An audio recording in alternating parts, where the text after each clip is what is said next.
good afternoon, and welcome. Welcome indeed, yes, to another edition of the Mark Mosley Show podcast, as we're always broadcasting from the Anidjar and Levine Accident Attorney Studios. Take back control of your life. Yes, call them today, 1-800-747-FREE. That's 1-800-747-3733. It's Anidjar and Levine Accident Attorneys.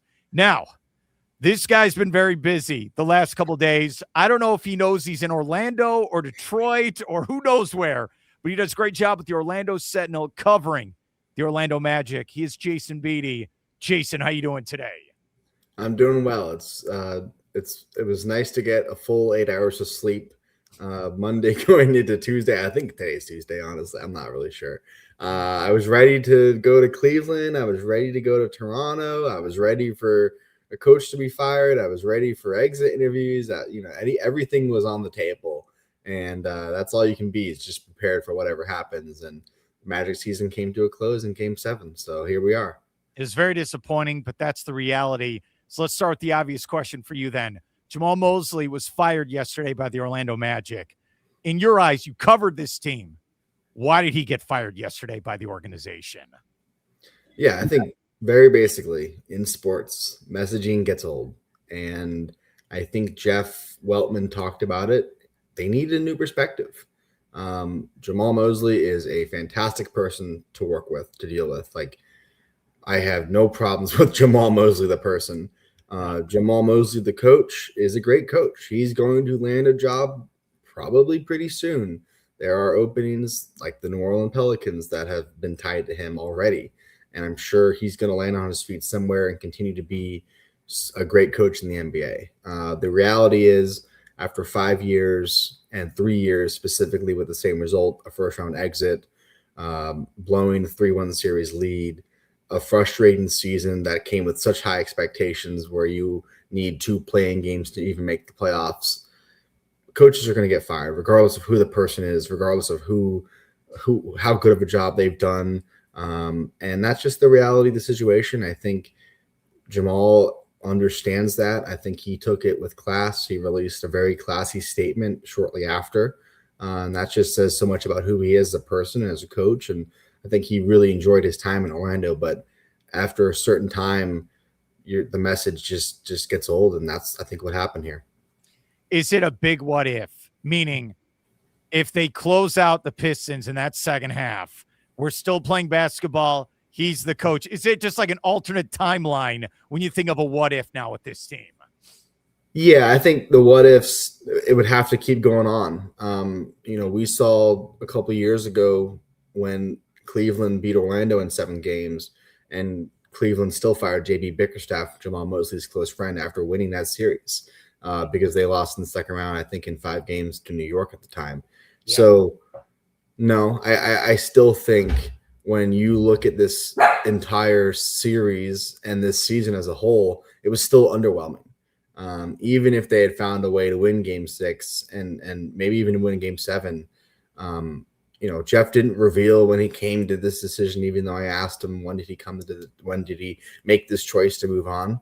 But I think it was just time, honestly, and whether that's fair or not to him is a different conversation. But even if they had won the series, they would have had to gotten to the Eastern Conference Finals or further, obviously, for them to really consider him keeping his job. And that's just the reality of where we are. You can't look at the what ifs, because the reality is they blew a 3-1 series lead after a very frustrating season. If they had Franz, in your gut, do you feel like they would have beaten the Pistons? Yeah, no doubt about that. I think that's pretty easy to say.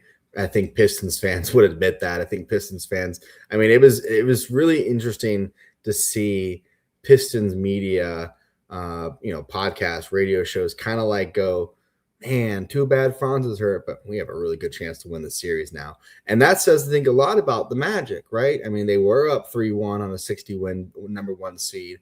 And even if Franz, without Franz, they still had a great chance to win. They did go up 3-1 in that fourth quarter without Franz the entire fourth quarter of Game 4, and they had a chance to win on the road. They had a 22-point lead at home. Game 7 was highly competitive for the first half until the final 2 minutes of that second quarter, where the game swung the direction of Detroit. So I think with Franz on the floor, those moments where the offense, really slowed down and turnovers and they couldn't get in the paint, you would have seen Franz, really have that ball control and ability to get downhill. And then defensively, you look at Cade Cunningham's numbers, they were significantly different. I mean, Cade still scored, obviously, in those first 4 games with Franz on the floor, but he was still shooting like 33% with him as primary defender. His turnovers went down significantly from I think it was like above 8 to now below 5, maybe 4. So that all those little things, those little differences add up in a series that's so tight, where possessions matter and one possession can shift a game, which can shift the whole series. So it's what if, and it is what it is. And you hope Franz doesn't take it too hard, because look, without him, they were still up 24 points on their home court in game 6. It's a great point. We're here at Jason Beede with Orlando Sentinel. Yes, after the firing of Jamahl Mosley. Here's my question for you then. All right, you're going to get a new coach, but it can't just stop there, right? You cannot just run this team back, right, to the fan base. You can't do that.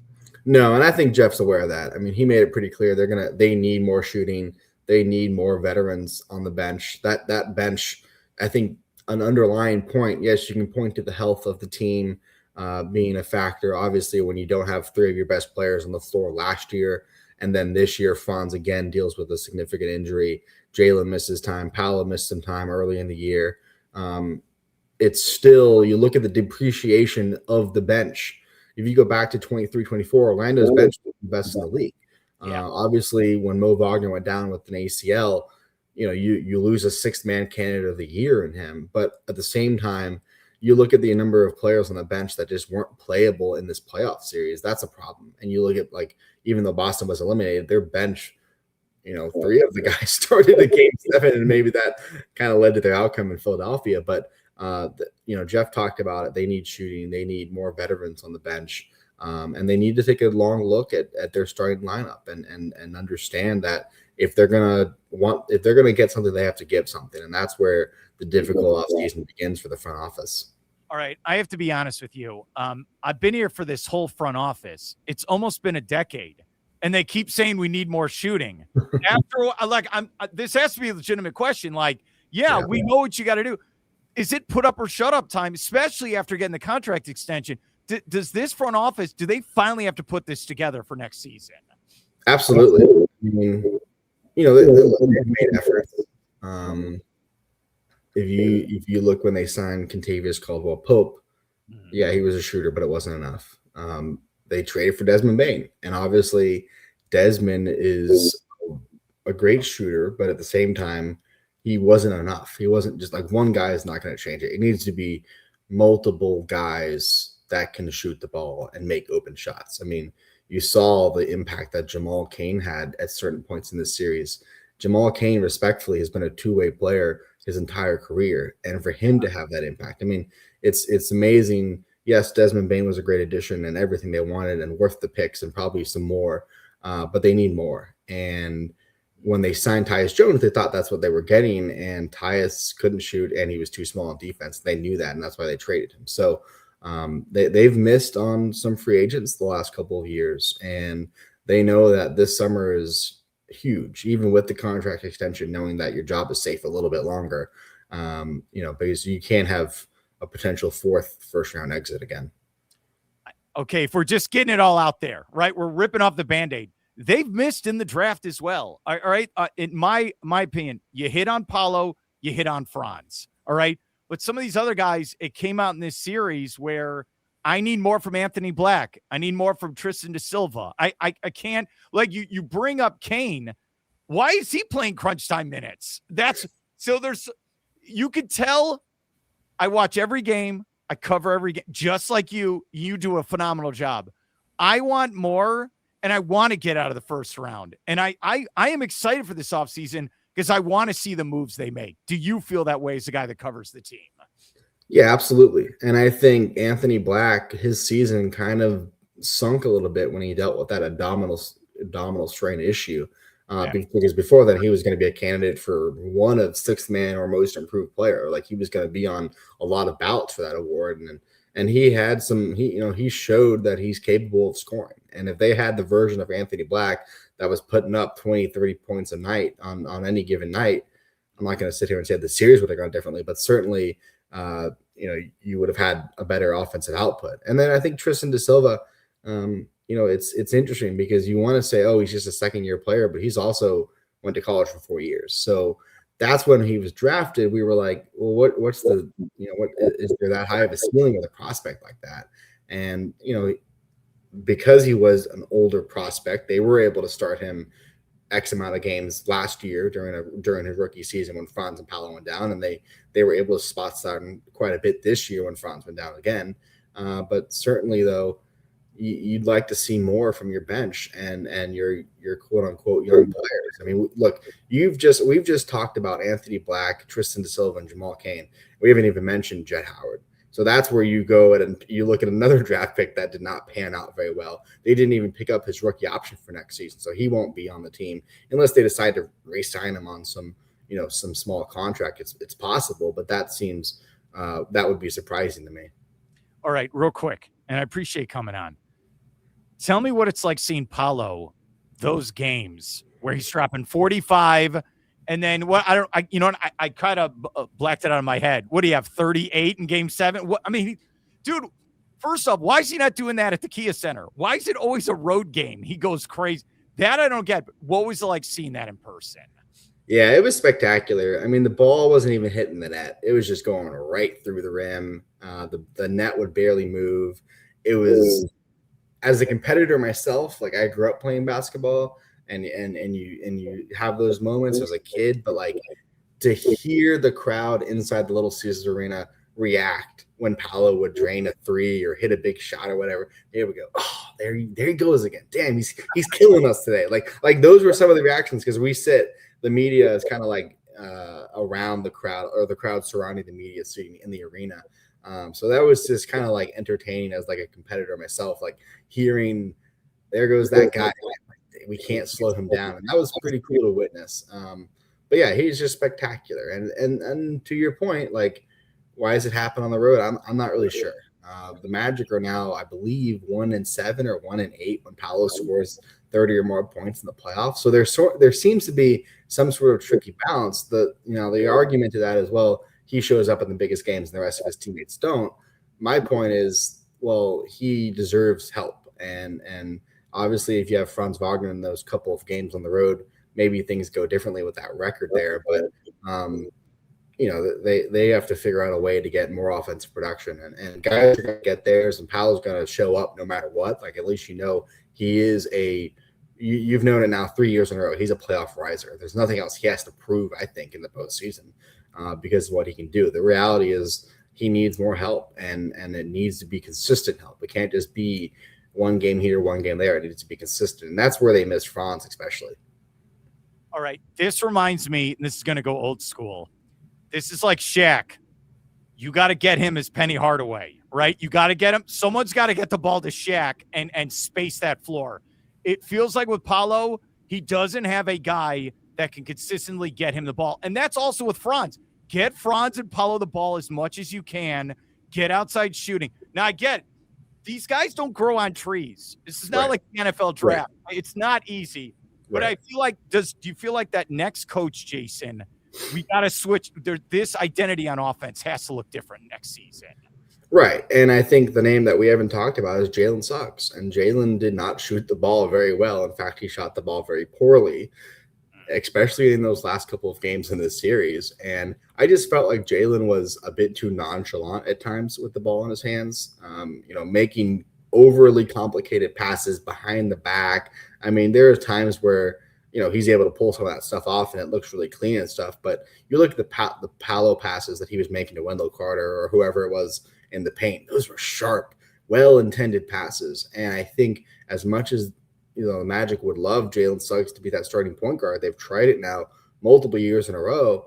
I'm not really sure if that's working well. And I'm not going to say they should trade Jalen Suggs, but I think it's certainly something that probably for the first time they're going to be considering it. And I think that's been already reported out there that he's going to be on the table. I think, quite frankly, everything should be on the table after this. But especially with Jalen, you talk about how do they get a better offensive system. It probably starts with having a legitimate point guard. That's not to say Jalen is not one of the most important players for this team. He obviously raises the defense, and when he is coordinated and well-intended and plays like at 100 miles an hour instead of 200 miles an hour, he's really good.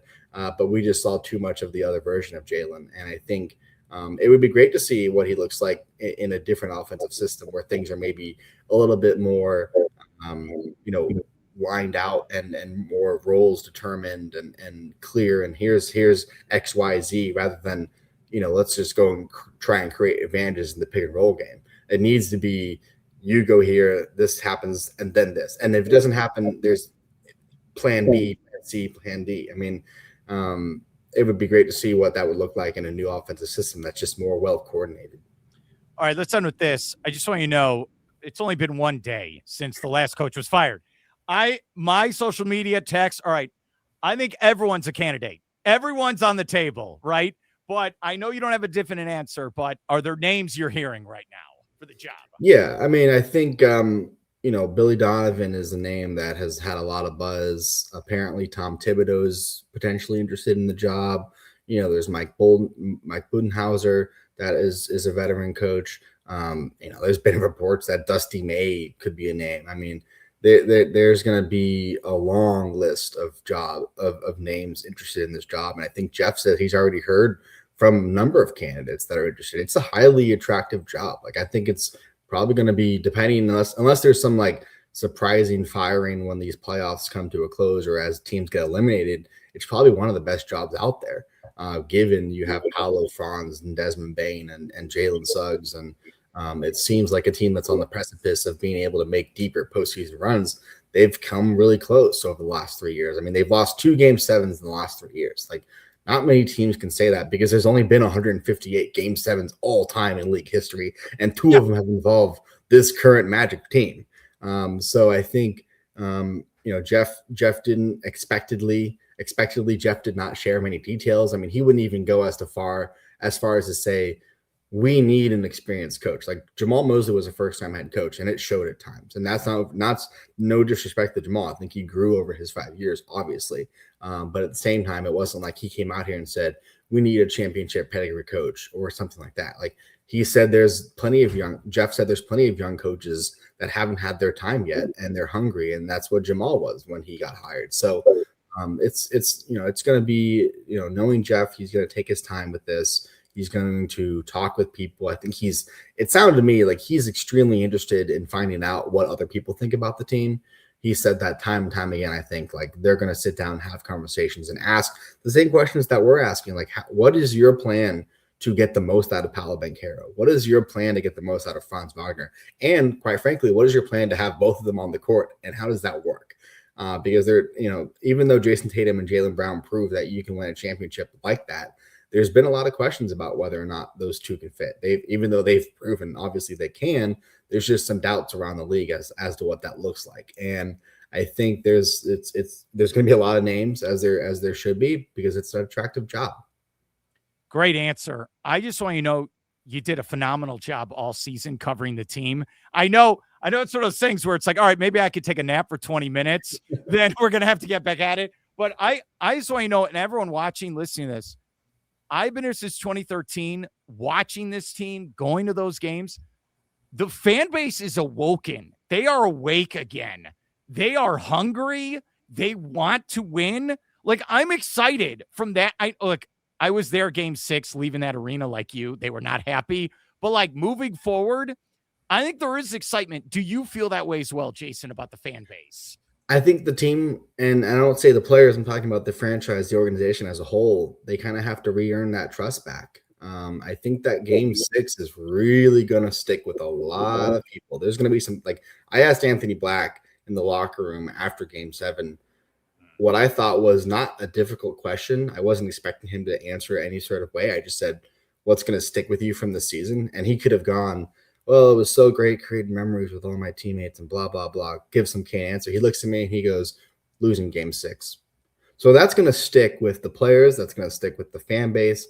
And I think when you lose a series when you're up 3-1, like there's going to be some like you have to re-earn my trust because I'm spending a lot of money to go to these games. The fans are, and I think given that though, if you can develop a winner time and time again, the Magic fan base has proven that they're going to support you. I mean, that Game 6 crowd was electric. It was more than enough energy. And again, as someone who went to all 7 games this entire series, I thought the fan base in Orlando was louder consistently. There were moments in Game 7, obviously in Detroit, where they're once they realized that they were winning the game and going to win the series and pull off the comeback. Yeah, it was loud in there, but I thought consistently throughout the series, Orlando fans were louder. And I think that puts more pressure on the front office to nail this hire, to nail this summer, and to nail this team moving forward because as hungry as the players are, the fans are just as hungry, if not hungrier. Jason Beede, follow his stuff with the Orlando Sentinel. Thank you so much for your help, and go get some rest. All right, buddy? No time for rest.